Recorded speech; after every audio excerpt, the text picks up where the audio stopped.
kembali lagi di konten Affirm Channel. Nama saya Batara dan di sebelah saya telah hadir Pendeta Richard Marbun. Saat ini kita akan mendiskusikan sesuatu yang sifatnya kontroversial.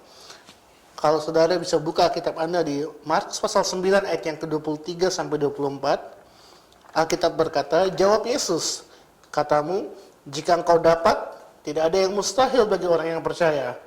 Segera ayah anak itu berteriak, "Aku percaya, tolonglah aku yang tidak percaya ini."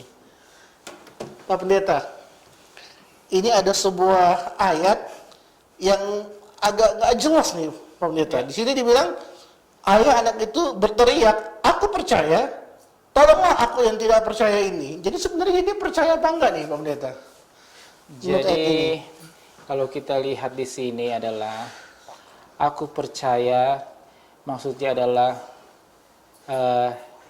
spirit kita ini memang kuat, tapi daging itu lemah. Nah, jadi bisa jadi bahwa ya kita percaya, tapi tolonglah yang saya ketidakpercaya. Maksudnya adalah tolong, spirit ini saya kuat, tapi daging ini penggodaan itu akan selalu banyak. Kita akan bisa dapat menjadi lemah, walaupun kita tahu Tuhan itu adalah Maha Pelindung dan akan selalu melindungi kita.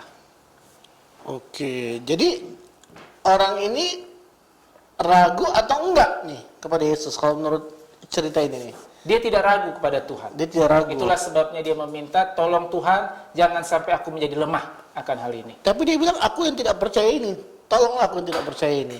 Tapi di awal juga aku tidak ragu, tapi tolonglah aku yang ragu ini gitu. Bagaimana ini? Berbeda dengan ragu. Kalau ragu di sini adalah perasaan yang tidak pasti atau kurang yakin. Nah, itu berbeda. Itu artinya ragu dalam kamus bahasa Indonesia. Oke, gini aja. Kita ambil cerita lain deh. Oke, siap. Thomas, murid Yesus, ketika di Yohanes pasal yang ke-20, ketika Yesus bangkit dan menunjukkan dirinya ke 11 murid, tapi Thomas tidak ada di situ. Lalu Thomas berkata kepada murid-murid yang lain, karena murid-murid yang lain memberitahukan kepada dia bahwa Yesus sudah bangkit, tapi dia bilang apa? "Kecuali saya melihat dengan mata kepala saya sendiri, bekas luka yang ada di tangan dan di kakinya itu, barulah saya mau percaya." Ya. Apakah ini menunjukkan ketidakpercayaan Thomas, atau ini bukti bahwa Thomas itu seorang yang mau percaya? Kira-kira, Pak Pendeta. Oke. Kalau kita lanjut membaca apa yang Yesus katakan kepada Thomas. Apa dikatakan itu? Saya coba untuk paraphrase ya. Dikatakan situ, terberkatilah mereka yang tidak melihat tapi percaya. Sebenarnya di situ Thomas itu gagal. Tetapi Tuhan mencoba untuk melatih dia supaya memperkuat imannya.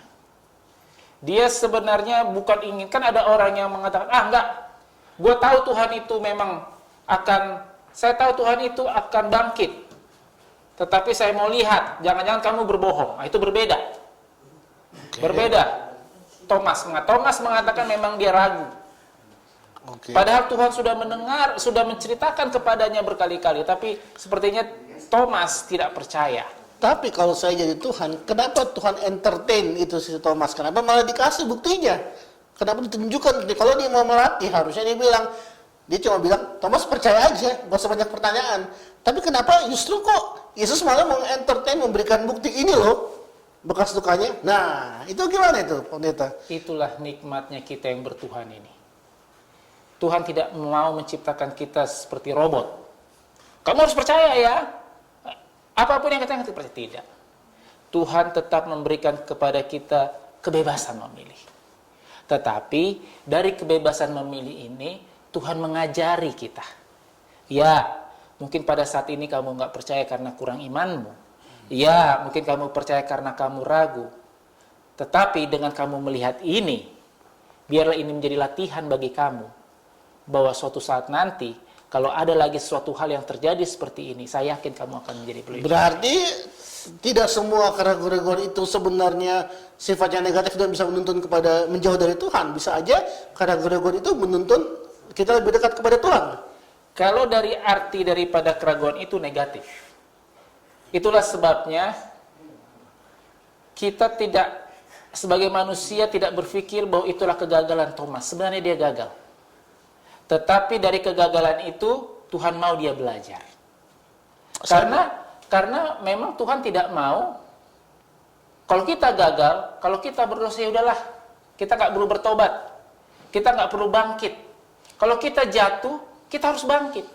Kalau kita berdosa, kita harus kembali kepada Tuhan. Itulah pelajaran. Saya kurang setuju karena saya kalau melihat dari sisi lain, kalau kita menekankan emphasis pada kata saya mau percaya, kalau ada bukti, itu berarti dia sebenarnya ada kerinduan untuk percaya. Jadi ini sebenarnya tergantung sudut pandang. Karena kan kalau dia, kecuali saya melihat dengan mata kepala sendiri bukti paku itu, saya tidak akan percaya. Tapi artinya, kalau kita hanya berfokus kepada saya tidak mau percaya, itu sisi negatifnya. Tapi kalau kita melihat, kecuali saya melihat, berarti ada kecenderungan untuk Thomas untuk mau percaya. Cuma dia perlu bukti. Jadi, sepertinya kita belum sepaham ya. Tapi bagaimana menurut rekan-rekan yang ada di YouTube? Silakan tulis di komen. Sebenarnya keraguan-keraguan itu positif atau bisa negatif juga pada saat yang bersamaan. Baik teman-teman, ternyata masih banyak hal-hal dalam Alkitab yang sepertinya belum bisa terjawab dalam kehidupan kita. Mungkin jika teman-teman ingin rindu untuk mengetahui lebih lanjut mengenai jawaban daripada diskusi atau bahan yang barusan kita dengarkan, teman-teman bisa mengikuti hubungi kami di nomor di bawah ini untuk belajar Alkitab lebih lanjut, lebih mendalam.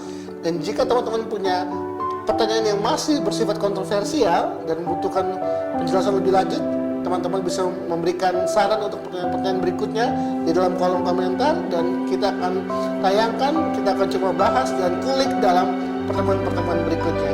Terima kasih, Tuhan Yesus memberkati.